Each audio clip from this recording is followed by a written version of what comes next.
Шмоцли, дружище, у нас проблема. Какая? Мне пришло очень мало писем, вот смотри. Никто не хочет подарков. А ты проверил свой имейл? Чего? Имейл, Санта, дети пишут только туда. А это я не знаю, кто тебе написал. Хипстеры какие-то. Хипстеры? Дай-ка сосиску, так пахнет хорошо. Добро пожаловать в Берн. Это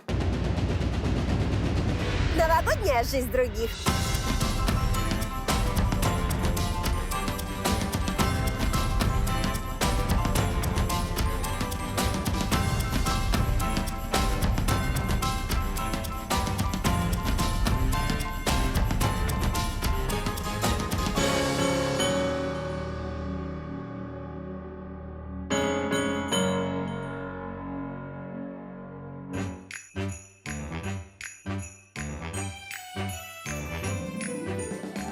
Если вас попросят назвать столицу Швейцарии, вы сразу, я думаю, скажете Цюрих или Женева, правда?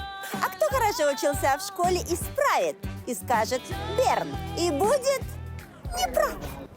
Швейцария – одна из 2 стран в мире, в которой нет официальной столицы. Но действительно, в Берне находится парламент и все основные административные здания. Поэтому это и есть неофициальная столица страны. А официально является одним из самых красивых рождественских городов Европы. Как встречают Новый год в сказочной Швейцарии? Что ставят на стол, какие дарят подарки и сколько, в конце концов, это все стоит? Вот об этом мы сегодня и поговорим. Местные жители с любовью называют Берн таблеткой для сна. Жизнь здесь очень спокойная, размеренная и безопасная. Но это не значит, что здесь скучно. Жители условной столицы Швейцарии обожают веселиться. Просто делают это по расписанию.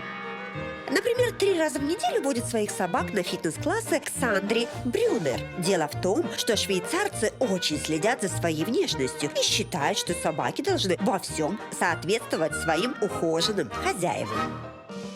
А следить за фигурой в Берне очень сложно. Ведь такие люди, как Мартин Шварц, своими руками изготавливают настолько потрясающий шоколад, что сдержаться невозможно. Особенно в новогодние праздники, ведь в Берне шоколад – самый главный подарок. А приносят его 2 задорных парня. Знакомый каждому Санта-Клаус и его неряшливый друг Шмуцли. В Берне эти двое ведут веселую холостяцкую жизнь, жарят сосиски и ходят по городу со своим ослом. Кстати, дорогие дети и родители, у нас для вас специальное послание от швейцарского Санты. Я знаю, что вы меня все ждете, но я очень прошу, не оставляйте для меня молоко и сладости. Посмотрите, я уже ни в дымоход, ни в окно не влезаю. Лучше нарисуйте какой-то рисунок или открытку. Мне будет приятно, и я не поправлюсь. Вот такие проблемы у швейцарского Санты. И это неудивительно. В Швейцарии шоколад – это национальная гордость. Неважно, зачем пришел швейцарец в магазин, за хлебом, сыром, вином или фруктами. Он обязательно прихватит с собой немного шоколада. Шоколад – самый продаваемый товар у нас. Именно здесь, в Швейцарии, придумали молочный шоколад. И мы этим очень гордимся. Мы считаем, что это гениальное изобретение. Швейцарцы все время покупают шоколад, но на новогодние праздники они его покупают в 2-3 раза больше. Поэтому кондитерские и шоколадные мастерские не устают придумывать оригинальные шоколадные подарки. Сейчас мы будем делать, даже не знаю, как это сказать, вот такую вот шоколадную елку. Пока шоколад еще жидкий, мы быстренько заливаем формочки. Это молочный шоколад, правильно? Да, швейцарцы больше любят молочный. Ну, я не очень люблю молочный. Ну, ладно, ничего страшного. Отдам своему оператору, он ест все. А эта звездочка из чего? Из марципана. А все остальное тоже из шоколада. Никогда ни в жизни еще не украшала шоколадную елку.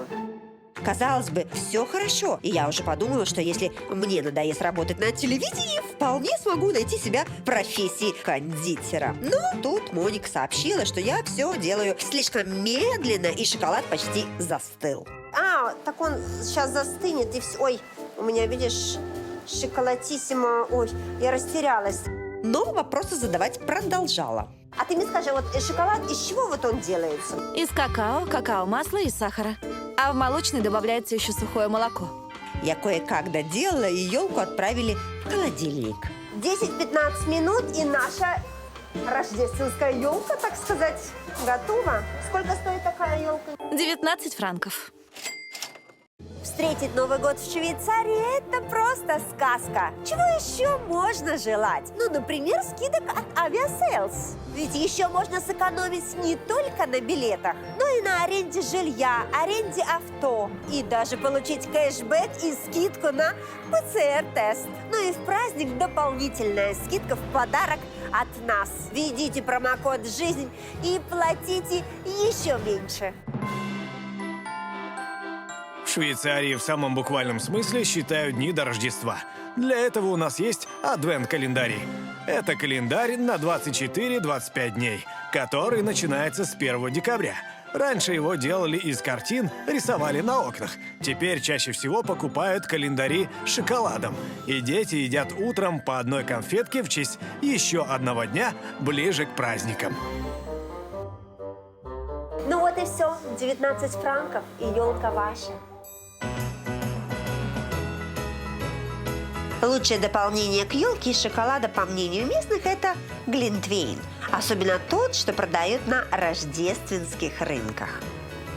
Мы ходим на рождественские рынки почти каждый день. Взрослые пьют глинтвейн, а дети катаются на карусели. Мы каждый год продаем свои шоколадные изделия на рождественских рынках. Каждый раз, когда я прихожу проверить, как там дела, покупаю чашечку горячего вина. Софья, из чего сделан ваш глинтвейн? Мы ничего не добавляем. Это специальный домашний сорт вина, который сам по себе сладкий и пахнет Рождеством. В нем есть имбирь, корица и фруктовый привкус. Делается оно по специальному рецепту только для глинтвейна. Поэтому его нужно просто подогреть. Скажи мне, сколько за день ты продаешь чашек, литров, как вот вы считаете? Да мы считаем литрами, десятками литров, даже сотнями. Поток людей в празднике ни на секунду не останавливается. За рождественское время у нас уходит 1000 бутылок вина.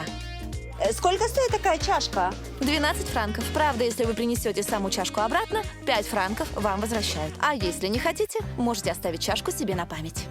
Я думаю, что со всеми этими ценами вам уже не терпится узнать, какой уровень жизни в Берне вообще. Сколько люди зарабатывают, если так много тратят? У нас нет такого понятия, как минимальная зарплата. Но вы не можете платить работнику меньше 20 франков в час. Я бы сказал, что самая маленькая зарплата у нас – это около 4000 франков в месяц до вычета налогов, а средняя – около 100 тысяч франков в год. Зарплата учителей в школе зависит от их уровня квалификации. Начинающий учитель может рассчитывать на 5000 франков до вычета налогов, а зарплата более опытного преподавателя с ученой степенью легко доходит до 10 тысяч франков в месяц.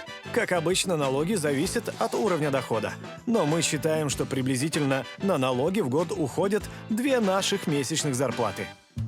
На коммунальные услуги, отопление, воду, уход с территории уходит где-то 500 франков в месяц. Семья с 2 детьми тратит на еду где-то 1000 франков в месяц. Я живу один, но трачу столько же, потому что люблю рестораны. Ну, конечно же, на новогодние праздники траты на продукты вырастают в несколько раз.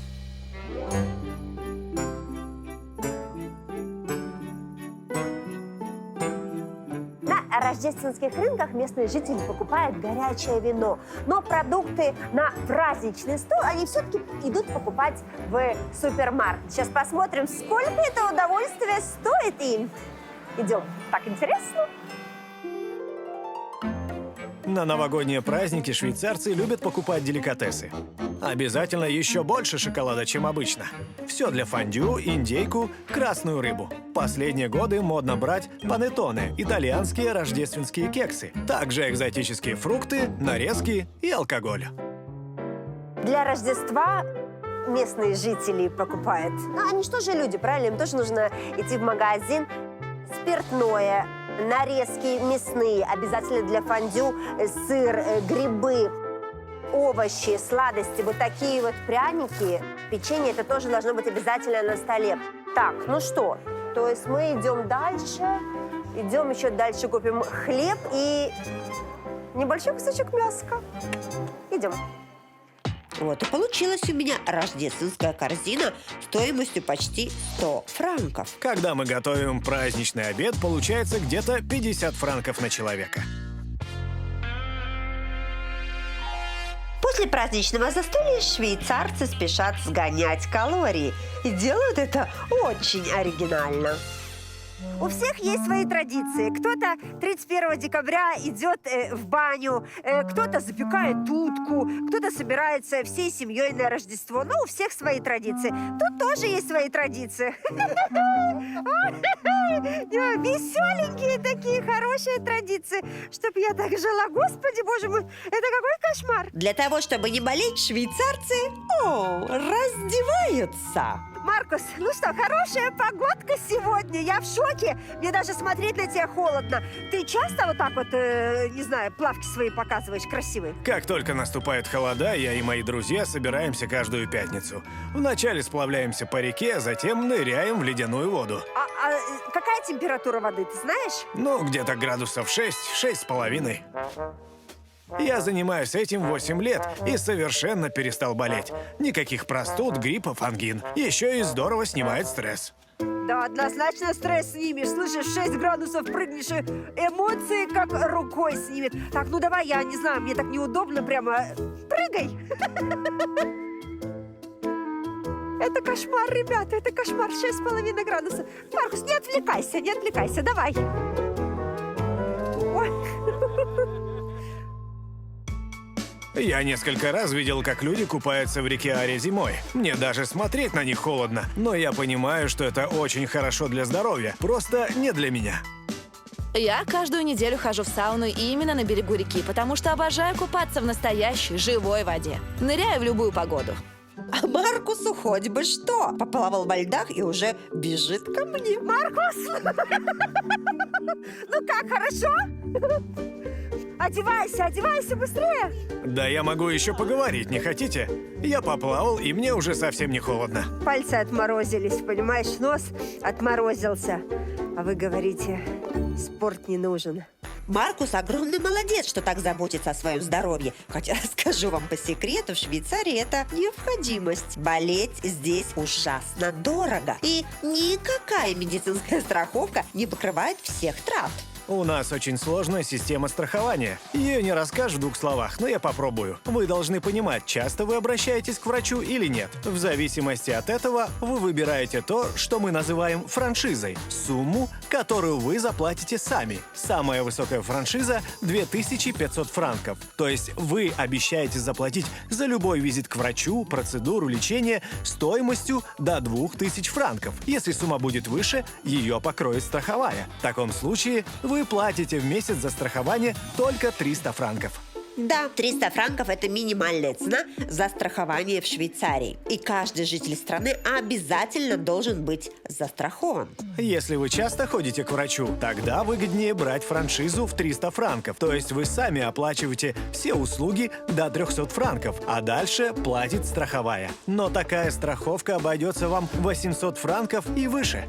В стране нет возможности просто платить за страхование и получать медицинскую помощь бесплатно. Для малообеспеченных есть скидки, но они все равно должны платить. Берн де-факто столица Швейцарии, поэтому здесь проходят все важные встречи и переговоры. Все президенты, приезжающие в столицу, останавливаются в отеле Bellevue Palace. Это единственный гранд-отель в Берне, который имеет прекрасный вид и отличные рестораны. Отелю 150 лет, и его обожают знаменитости и политики. Здесь 126 комнат, из них 25 люксы, а находится отель рядом с парламентом, чтобы президенты могли быстренько забегать на небольшую сиесту во время напряженных рабочих переговоров.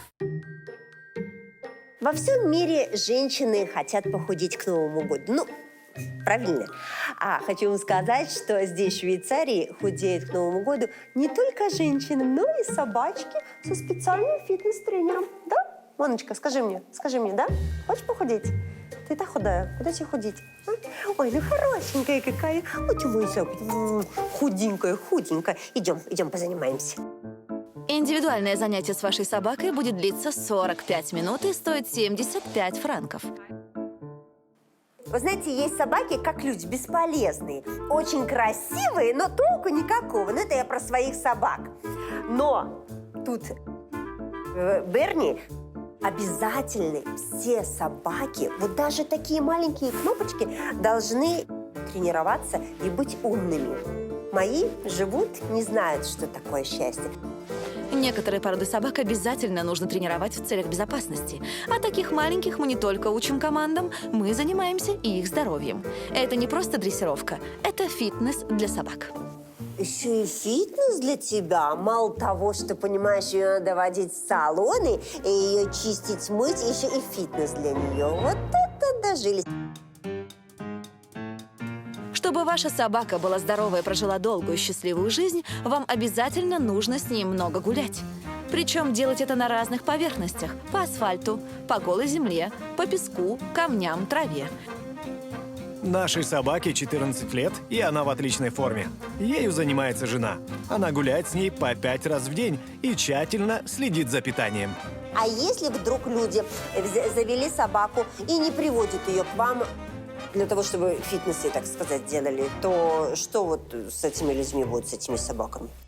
Если хозяин собаки активный и собака в хорошей форме, почему нет? Но не все люди понимают, что нужно их питомцам, хотя их искренне любят. Собака не игрушка, не подушка. Это животное, причем очень многофункциональное. Ой, да, я бы своих бы, конечно, привела бы к вам, чтобы они стали многофункциональными, потому что у них функция есть и спать. Прогулки по 5 раз в день. Индивидуальный тренер за 75 франков за занятие. Да уж, собака в Швейцарии дорогое удовольствие. Но еще дороже Берни вырастить. Ой, ребенка. Если в швейцарской семье один ребенок, то его, скорее всего, отдадут в детский сад. А если уже, например, 2, то кому-то из родителей придется уходить с работы. Плата за ребенка в детском саду рассчитывается индивидуально. Если вы в браке и оба родителя работают, вы обязаны платить максимальную сумму. Вот наша старшая дочь ходит в игровую группу 2 раза в неделю. И за эти несколько часов мы платим 600 франков в месяц. Максимальную скидку может получить мать-одиночка, которой нужно возвращаться на работу. Тогда садик 5 раз в неделю с 9 до 6 будет стоить 500 франков. Дешевле не бывает. Пока у нас был один ребенок, мы могли себе позволить садик. Когда родился второй, стало слишком дорого. Я на обычной работе зарабатывала бы меньше, чем платила бы за садик за 2 детей. Причем, если маме пришлось бросить работу из-за детей, чтобы смотреть за ними самой, она не может стать на бирже труда как безработная. Считается, что мать и так работает домохозяйкой, и социальной помощи ей не положено. Вот так.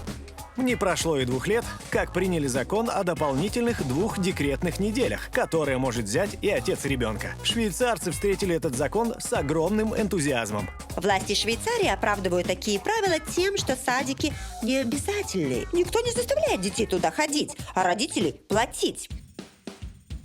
А вот когда садик становится обязательным, с 4 лет можно отдать детей в бесплатные государственные учреждения. В Берне довольно мало частных школ, ведь государственные очень хорошие, совершенно бесплатные. Дети учатся у нас с 4 до 16 лет, а после при желании еще 2 года в бакалавриате. У нас нет формы, но есть правила. Самые обычные. Нам нельзя опаздывать, шуметь, бегать по коридорам. За каждое нарушение мы получаем крестик. Когда получаешь 3 крестика, тебя ждет наказание. Чаще всего нужно или остаться после уроков, или прийти в школу почти на час раньше. А это в 7:30 утра. Платят родители только за еду в столовой 8 франков за обед. Ну, что у вас сегодня на обед детям? Здесь запеченная свинина. Это вегетарианские опции. Это морская рыба с томатами. Вот молодой запеченный шпинат. А это запеканка из картошки и сыра. Ее много. Дети любят. Слушай, ну вас кормят как в ресторане. В принципе, такой огромный выбор. Ты что из этого любишь? Ничего, я мало ем. Всегда беру разве что печеный картофель. Мне 13 лет, но у нас в классе уже есть вегетарианцы. Для них всегда специальные блюда без мяса и рыбы. У нас в классе 4 вегетарианцев. После всех остальных цен в Швейцарии 8 франков за обед – о, это копейки. Ведь обычный обед обойдется в ресторане в 40-50 франков на человека. Школьники Берна просто обожают Рождество. Да и вообще, все жители города на несколько дней впадают в детство, едят много шоколада, распаковывают подарки и ждут в гости Санта-Клауса, которого здесь часто называют Святым Николаем. И приходит он совсем не один.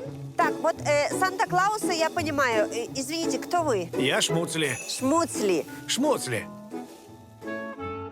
Шмуцли – это самый лучший друг Санта-Клауса или Святого Николая. Именно он делает всю работу. Собирает дрова, готовит еду, складывает подарки. Раньше Шмуцли был анти-Санта-Клаусом. Детей, которые себя плохо ведут, пугали, что придет Шмуцли и вместо подарков насыплет им золы, а может еще и наказать. Но сейчас Шмуцли считают просто забавным другом Санты, с которым они постоянно шутят, и который часто приходит в садики или дома престарелых со своим осликом. А, так у вас парочка. Вот это неожиданно. Обычно Санта-Клауса вызывают, я не знаю, с какой-то белочкой, с внучкой, там с жучкой, я не знаю. А вот с шницелем никогда еще не видела. Вот это интересно. Есть в Финляндии миссис Клаус. Есть в России, например, Снегурочка, внучка. А где ваши женщины? Женщины? Зачем нам женщины? От них одни проблемы. Ой, мой муж так тоже говорит. Так, ну что, подгорит сейчас все? Шницель, видишь, как здесь шницель, он... Жанна, он Шмуцли, а не Шницель. Из-за тебя я сам его так называть начну.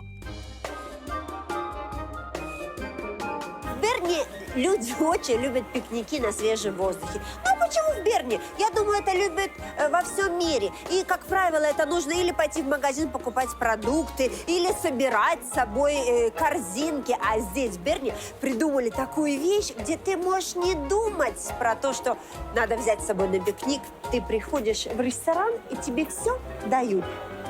Рюкзак. Идем посмотрим. Тебе дают рюкзак для пикника. Раклет-рюкзак рассчитан на 2 человек и стоит по 36 франков с человека. То есть 72 франка за все. Я такого еще не видела. То есть человек приходит в ресторан, и вместо того, чтобы сесть за стол, ты ему даешь рюкзак и выпроваживаешь? Ну, почти. К нам приходят клиенты, заказывают рюкзак. В нем есть абсолютно все необходимое для того, чтобы приготовить фондю на природе. Они забирают его и уходят. А потом возвращают в тот же день или на следующий. Мы также можем подсказать несколько красивых мест для пикника. Еще рюкзак тут, он еще как холодильник, да? Да, чтобы продукты не портились. Все продукты запакованы индивидуально так, чтобы сохранять свой вкус. Вот здесь огурчики и лук – это самое главное – раклет. Это сыр очень высокого качества и созданный для фондю. Вот такой специальной термосумке, которая хранит тепло, много вкусной горячей картошки. А это специальное приспособление, чтобы плавить сыр с помощью свечей. Еще по желанию вы можете докупить бутылку специального вина. Мы не берем никакого депозита. Это же Швейцария. Пока что никому в голову даже не пришло украсть рюкзак. И тут сразу... Вся необходимая посуда и приборы. Есть даже соль и перец, салфетки, все, что нужно. И самое главное, что даже зажигалка. Ну, потому что вы пришли, захотели вот эти свечки вот эти включить, поджечь, понимаешь, и все, а нечем. А все ребята продумали. Поели, насладились и приносите рюкзак обратно.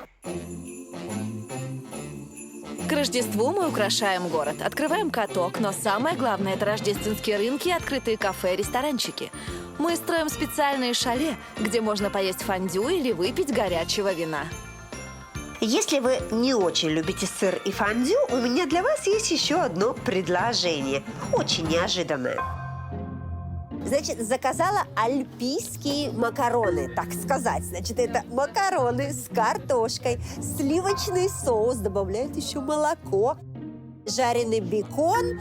И все бы ничего, но плюс к этому еще идет яблочное пюре. Вы знаете, как детям давали? Я помню, что своим детям пихала в детстве яблочное пюре. Все это стоит 12 франков. Альпийские макароны – идеальное блюдо для лыжников. Оно высококалорийное, согревающее и очень питательное. Все, что нужно для активной зимы. О, вуаля! Ну, сочетание уникальное, ребята, я вам скажу. Знаешь, макароны, яблочное пюре. Фантазия просто блещет. Большинство жителей Берна не могут себе позволить купить квартиру или дом. Чаще всего мы снимаем квартиры. А почему нет? Они прекрасные, ухоженные, со всеми удобствами. Любой ремонт идет за счет домовладельца. Правда, домовладелец не даст вам выбора. Если нужно заменить бытовую технику или, например, окна, вы не сможете выбрать фирму или цвет. Хотите выбирать? Пожалуйста, платите сами. Вот сейчас я пришла в квартиру, где-то 70 квадратных метров.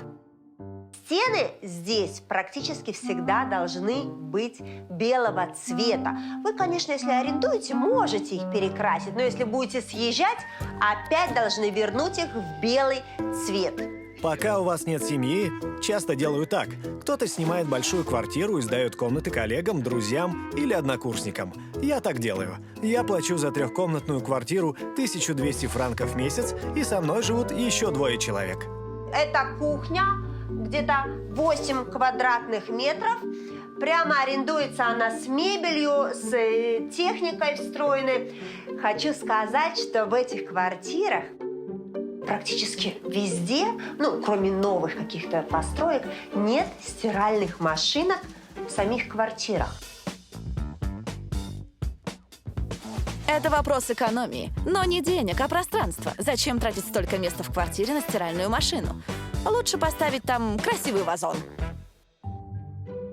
Смотрите, значит, тут на 0-м этаже, в каждом доме, есть вот такое подвальное помещение, где и находятся стиральные машинки. Тут их 2. 10-20 сантимов стоит одна стирка для жильца. На 13 квартир 2 стиральные машинки. Тут есть такая бумажка, где нужно записаться, фамилию, квартиру, время, день. И в это время ты приходишь, стираешь. После стирки ты должен убрать за собой стиральную машинку, помыть. И самое интересное, что сушить белье в квартирах нельзя. Его можно сушить только вот здесь. В нашем доме мы пока переделали под комнату для стирки наш бункер. В Швейцарии почти в каждом доме в Швейцарии, да, я повторяю 2 раза, есть бомбоубежище. Вы сейчас удивились, я сама в шоке. Посмотрите, вот такая дверь. Видишь? Ой, сумасшедшая, она сейчас открыта. Ого. Но на всякий случай, если что, они готовы. Здесь у каждой квартиры есть свой, я даже не знаю, как это, чуланчик, сарайчик, не знаю, как это назвать. Они его используют просто для того, чтобы хранить какие-то ненужные вещи. Но если вдруг, не дай бог, что, они всегда знают, что у них все под контролем. Видите, какое окно? Это окно. Оно вот сейчас открыто. Если, не дай бог, что, закрывается, там закрывается, и все. И ты сидишь со своими ненужными вещами. Это правило появилось в 60-х годах, когда все боялись ядерной войны. В бункерах было все необходимое, чтобы выжить. Кровати, канализация, вода, еда. Их до сих пор не отменили, но теперь разрешают использовать не по назначению. Чаще всего там меняют тяжелую дверь на обычную и делают склад. Что хотела я еще очень важное сказать, что мусор здесь сортируется. И мусор нужно выбрасывать в Берне только вот в таких вот мусорных пакетах. 10 пакетов стоит 14 франков. Если ты выбросишь мусор в обыкновенном пакете, штраф. Мы также не выбрасываем все отрезанные в салоне волосы. Мы собираем их и передаем организации, которая занимается проблемами экологии.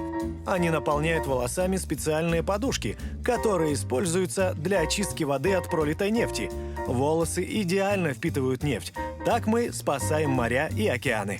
После новогодних праздников елку можно выбросить на протяжении 3 недель. Раз в неделю проезжает специальная машина, которая собирает деревья. Их перерабатывают на щепки для растопки. Если вы не успели сдать елку, за ее утилизацию нужно будет заплатить. В Швейцарии на Рождество все хотят ставить живую настоящую елку, поэтому очень много вот таких елочных рынков. Цена елки зависит от цвета такой ленточки. Видите, розовая одна, голубая, желтая – это другая цена. Вот так. Цена зависит от размера елки. Можно купить совсем малюсенькую за 10 франков, а самая большая, 4 метра, будет стоить 170 франков. Мы всегда покупаем живую елку. Это возвращает меня в детство. Обожаю запах живой елки. Все елки покупают на рынках, а выращивают их в специальных питомниках. Просто срубить елку в лесу невозможно. Это категорически запрещено. Когда я была маленькая, еще можно было срубить елку в лесу. Раньше мы так делали. А теперь покупаем на рынке или прямо в питомнике. При таких тратах ведь не хочется еще терять деньги на штрафах. Вообще, в среднем у швейцарцев остается от 800 до 1000 франков на себя или на черный день. Я чаще всего деньги откладываю на путешествия, стараясь куда-то ездить хотя бы 2 раза в год. Я почти все проедаю в ресторанах. Я считаю себя гурманом, очень люблю хорошее дорогое вино и изысканные деликатесы. Вот туда и трачу свои деньги. В Берне на новогодние праздники принято ходить друг к другу в гости. Я в Берне, я люблю ходить в гости, поэтому я не стану исключением и идем в гости к большой семье. Семья Кунти объединила 4 поколения швейцарцев. Это бабушка и дедушка, 2 их сыновей, 7 внуков и маленькие правнуки, которые уже ушли спать, чтобы не мешать взрослым. Они пригласили меня на семейный ужин с традиционным местным блюдом – фондю. И тут и возникли первые проблемы. То есть вот так вот накалываем кусок хлеба, я вам хочу сказать, и сыр. То есть не обмакиваем, а наматываем. Я потеряла свой хлеб. По традиции, если ты уронил хлеб в фондю, ты должен угостить всех гостей бутылкой вина. Подождите, сейчас опять потеряю, я разорюсь уже, чувствую, с вами. А кто у вас тут готовит? Или кто сможет, тот и готовит? Как это все происходит? Это все мама. Наша бабушка. В моей семье чаще готовит муж Оливье. У него просто это лучше получается, что ж поделать. Я тоже умею, но не очень хорошо, поэтому пусть он делает. А как у вас вот в семье, у вас вот кто имеет последнее слово, главное? Наша семья похожа на большую корпорацию. Есть самый главный директор всей структуры. Это наш отец, дедушка. Он шеф всей семьи. Мы с братом управляем нашими отделами, нашими семьями. Там мы шефы, но мы подчиняемся шефу-отцу. И есть еще отделы, где шефами становятся дети, когда подрастут. То есть шеф на шефе и шефом погоняет в этой семье. Но основа нашей семьи – бабушка и дедушка. В следующем году они отпразднуют 60 лет брака. О, вот это да!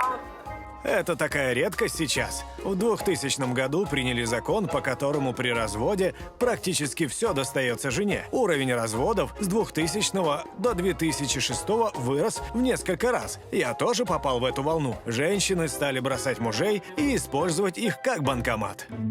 А я с тобой совершенно не согласна. Женщины просто перестали бояться разводиться. Проблемы или были в семье, или их не было. Просто раньше приходилось терпеть. А сейчас можно уйти. Швейцария долго была консервативной страной. Место женщины было на кухне с детьми. Нам только в 1971 году дали право голоса. А я рада, что теперь мир изменился. Когда я развелся, мне приходилось больше 80% заработка отдавать жене и детям. А я инженер, я неплохо зарабатываю, но оставался практически ни с чем. Ведь я должен обеспечивать не только детей, но и платить за свою бывшую жену. А скажите, а подарки вы на Рождество друг другу как дарите? У нас очень большая семья, невозможно каждому купить подарок. Поэтому мы вытягиваем бумажку с именем и покупаем этому человеку подарок стоимостью до 100 франков. Это могут быть духи, вино, ночь в отеле. У кого есть машина, им принято дарить наклейку, годовую оплату за дороги в Швейцарии. Можно купить абонемент в спа. Это популярный подарок. Действительно, швейцарцы просто обожают спа и термальные воды. Таких курортов в небольшой стране просто огромное количество. Мы знаем, что 31 декабря есть любители прекрасной традиции – ходить в баню. Я вам хочу сказать, что швейцарцы вообще не отстают от наших ребят.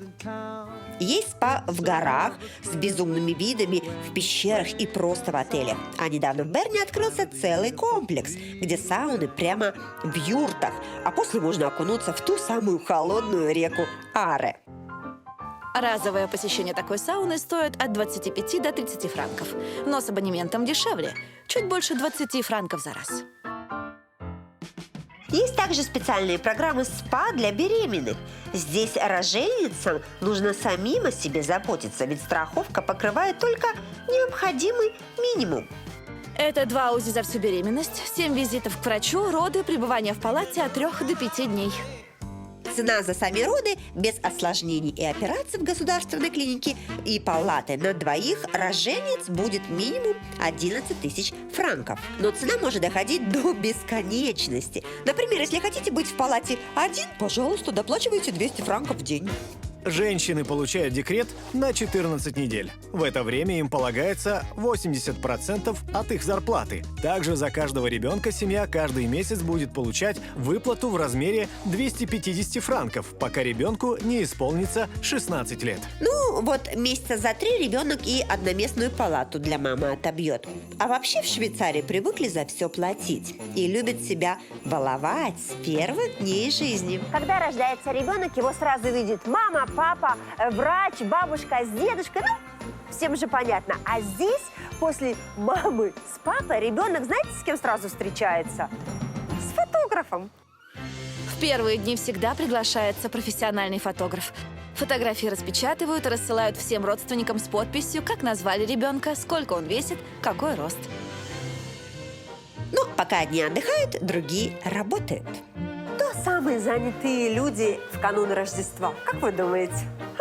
Конечно же, парикмахер. Кто же еще? Декабрь – это, безусловно, самый насыщенный месяц в году. Постоянные клиенты записываются на дополнительные процедуры – вечернюю укладку, макияж, наращивание волос. А еще появляются те, кого мы давно не видели – прихорошиться к Новому году. И давайте еще немного восхитимся ценами в Швейцарии.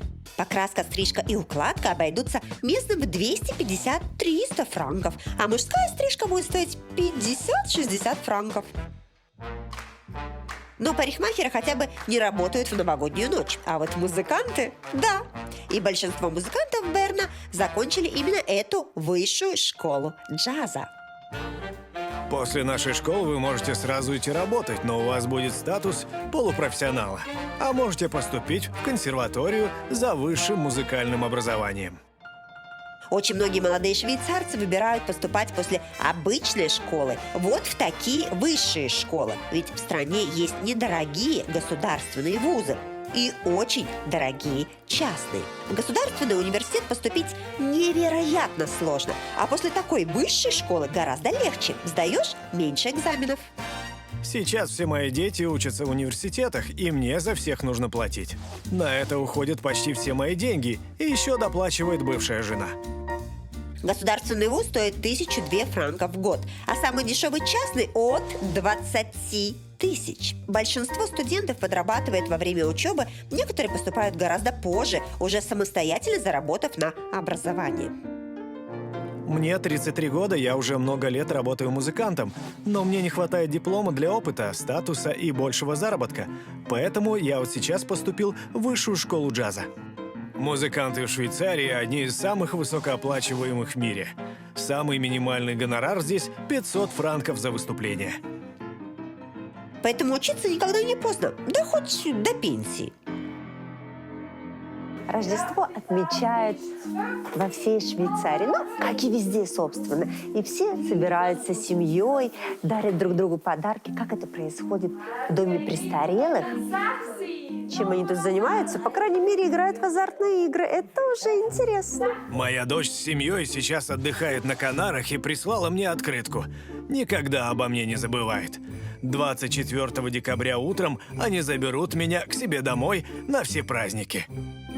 Но и те, у кого нет родственников, не жалуются. Этот дом престарелых действует как обычный многоквартирный дом. Только живут в нем одни лишь пенсионеры. Есть круглосуточный медицинский персонал и общее помещение. Вот уже подносы готовые к обеду. Вот тут есть вот каждого имя, и каждый сам себе выбирает еду. Кто-то выбирает суп, кофе, кто-то вот жаркое, я смотрю. Тут уже все написано и все подготовлено. Кофе, чай. Проживание в нашем доме престарелых стоит от 6 до 9 тысяч франков в месяц. Цена зависит от того, нужна ли пенсионеру медицинская помощь и какая. В стоимость входит абсолютно все.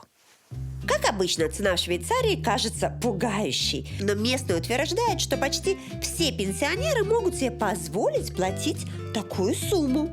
Есть база пенсии от 1200 до 2500 франков, которую платят всем. И к ней добавляется уже ваша заработанная пенсия. Чаще всего из вашего собственного пенсионного накопительного фонда. Почти все будущие пенсионеры нанимают финансового консультанта и вкладывают пенсионные накопления в недвижимость, ценные бумаги или просто кладут на депозит под проценты. Такие вложения и депозиты защищаются законом, поэтому их невозможно потерять. Как результат, пенсионеры в Швейцарии вполне обеспеченные люди. Клара монахиня и всю жизнь жила и служила при монастыре. Она смогла купить себе квартиру, но так как у нее нет детей, продала ее и на эти деньги самостоятельно оплачивает пребывание в доме престарелых. Как вы готовитесь к Рождеству? Как вы его отмечаете? Как празднуете здесь? Нам готовят праздничный стол со всеми нашими любимыми блюдами и выпечкой. Дарят подарки, мы их сами выбираем, а нам их покупают, кладут под елку. Мы также поем традиционные рождественские песни. Я всю жизнь при церкви, поэтому знаю их очень много. Обожаю петь. А вы помните какое-нибудь самое свой, не знаю, прекрасное Рождество в молодости? Я родилась в очень тяжелое время, в большой бедной семье. У нас не было ничего, даже на стол часто нечего было поставить. Когда я стала сестрой милосердия, и мы начали организовывать благотворительные обеды для бедных, когда я помогала в госпитале и готовила праздник для больных, это было самое счастливое время. Нет ничего лучше, чем помогать людям. Когда ты отдаешь свою любовь, кусочек сердца, заботу, это и есть праздник.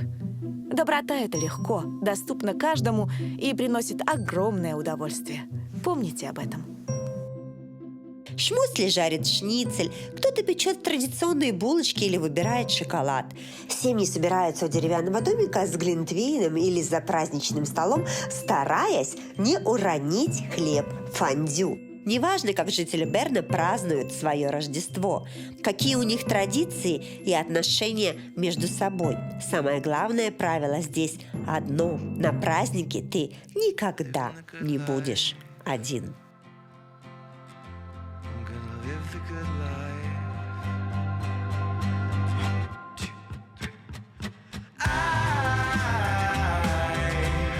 I wanna get lost tonight. Get on a one-way flight out of here and start living the good life. Well, let's get lost tonight.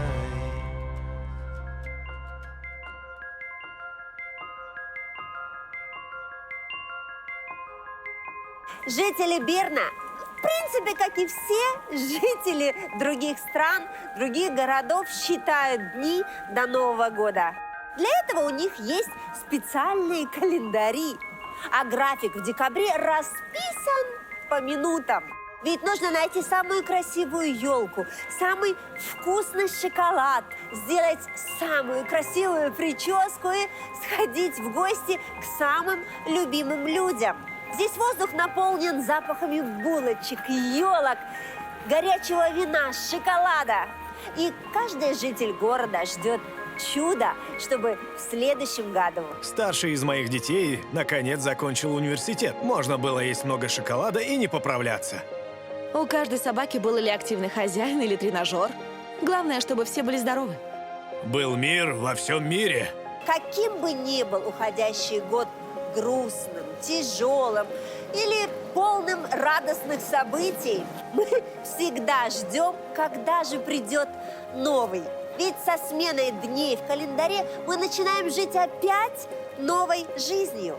Я вам желаю в новом году, чтобы вы были так счастливы, так любили свою жизнь, чтобы на жизнь других у вас просто не хватало времени, кроме 1 часа по воскресеньям. Конечно же. С Новым годом!